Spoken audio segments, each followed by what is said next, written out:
मोहन नाम का एक गरीब लड़का रहता था। उसके परिवार में उसके साथ उसके बूढ़े माता पिता रहते थे। सोहन का परिवार बहुत ही गरीब था। उनके पास ना तो कोई जमीन थी, नहीं खाने के लिए कोई साधन था। सोहन दिन भर मजदूरी करता और उससे जो कुछ भी कमा पाता उसी से अपने पूरे परिवार का पेट भर लेता। यह देखकर सोहन के माता पिता बहुत दुखी होते। हमारे पास ना अपना घर है और ना ही अपनी कोई जमीन। हमारा बेटा दिन भर दूसरों के खेतों में मजदूरी करता है और उसके बदले भी उसे बहुत कम पैसे मिलते हैं। हम दोनों अपने बेटे पर बोझ बन रहे हैं। परेशान मत हो, रीमा हमारा बेटा बहुत मेहनती है, भगवान सब देख रहा है। सोहन ने कभी किसी के साथ गलत नहीं किया, वह ईमानदारी से मेहनत करता है। उसने बचपन से बहुत परेशानियां देखी है और उसने कभी हार नहीं मानी। एक दिन हमारा बेटा भी बहुत धन कमाएगा और उसकी सारी परेशानियां दूर हो जाएंगी। सोहन हमेशा सोचता था कि आज भले ही उसकी किस्मत उसका साथ ना दे रही हो, पर उसे यकीन था कि अगर वह मेहनत करता रहेगा तो एक दिन उसका भाग्य भी बदलेगा और उसकी सारी परेशानियां खत्म हो जाएंगी। एक दिन सोहन लालाराम जमींदार के खेत पर काम कर रहा था। लालाराम पास के एक पेड़ के नीचे बैठा था।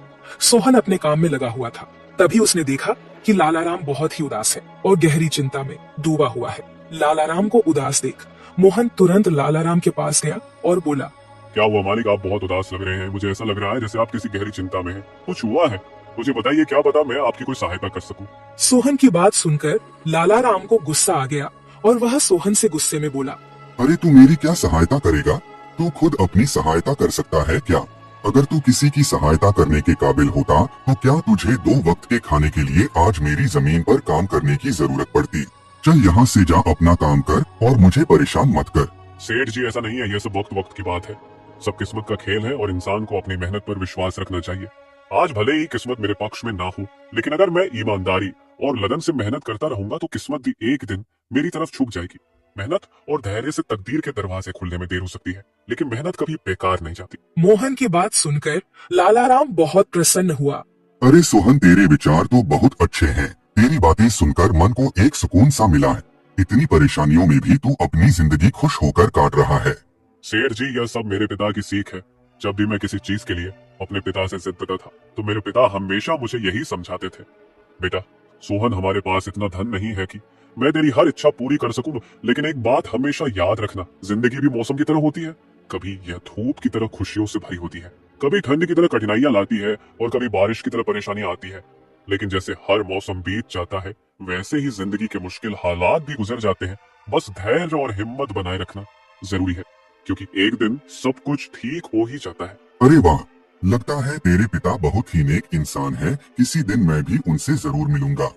मालिक, क्या हुआ है? आप एक बार मुझे साफ साफ बताइए, क्या पता आपकी परेशानी का कोई हल मिल ही जाए। अरे सोहन, मैं एक बहुत बड़ी परेशानी में फंस गया हूँ। मुझे अपनी परेशानी का कोई भी हल नजर नहीं आ रहा है। सेठ जी, एक बार मुझे बताइए तो क्या पता आपकी परेशानी का कोई हल निकल ही जाए। सोहन, हमारे गांव में मेरे पिता की एक पुश्तैनी जमीन थी जो काफी पीढ़ियों से हमारे पास थी। उस पर मेरा और मेरे भाई का हक है, पर हमारे गांव के ही 2 बाप बेटों ने उस पर कब्जा कर लिया है। मैं पुलिस थाने में केस दर्ज कराने की सोच रहा था, लेकिन गांव के बहुत बड़े बड़े लोग उनके साथ हैं। मैं कितनी भी कोशिश कर लूं, लेकिन मैं उन लोगों का कुछ नहीं बिगड़ पाऊंगा। अब तो उन लोगों ने उस जमीन पर खेती भी शुरू कर दी। मेरे पिता की पुश्तैनी जमीन मेरे हाथों से छीनी जा रही है, इसलिए मैं बहुत परेशान हूँ। मुझे समझ नहीं आ रहा मैं अब क्या करूँ। आप सही कह रहे हैं सेठ जी, अगर आप कानून का सहारा लेकर भी अपनी जमीन को वापस लेने की कोशिश करेंगे तो भी आप उनका कुछ नहीं कर पाएंगे। हाँ सोहन, अब तू ही बता, मैं अब क्या करूँ? मैं तो सोच सोच कर परेशान हो गया हूँ। मेरी पुश्तैनी जमीन छीनी जा रही है और मैं कुछ भी नहीं कर पा रहा। सोहन ने कुछ देर सोचा और कहा, मालिक, आप चिंता मत कीजिए, हर परेशानी का कोई ना कोई हल जरूर होता है।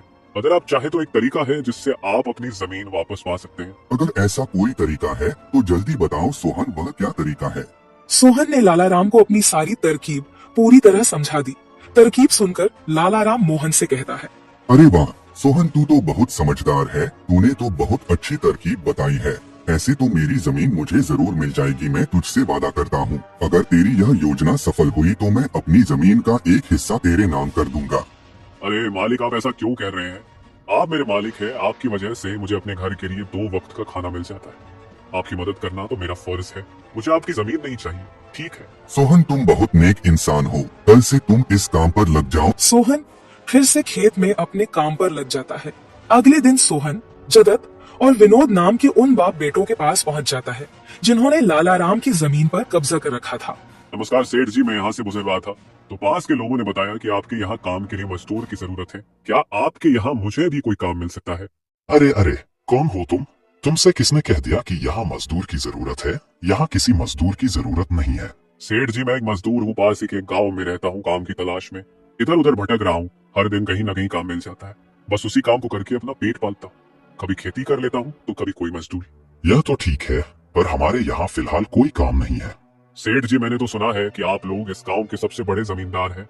आपके पास बहुत सारी जमीन है, इसलिए आपके यहाँ हमेशा मजदूरों की जरूरत रहती है। इसलिए मुझे लगा कि यहाँ मुझे कोई ना कोई काम जरूर मिल जाएगा। अरे भाई, मैंने कहा ना, यहाँ किसी भी मजदूर की जरूरत नहीं है। इसका मतलब लाला राम सेठ आपके बारे में सही कह रहे थे। लाला राम ने हमारे बारे में क्या कहा?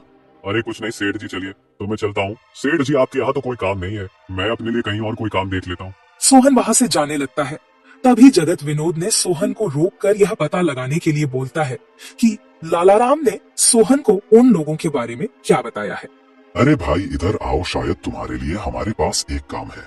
सोहन तुरंत उनके पास चला गया और बोला, धन्यवाद सेठ जी, बताइए क्या काम है? आप जो भी काम बोलेंगे मैं हर काम करने के लिए तैयार हूँ।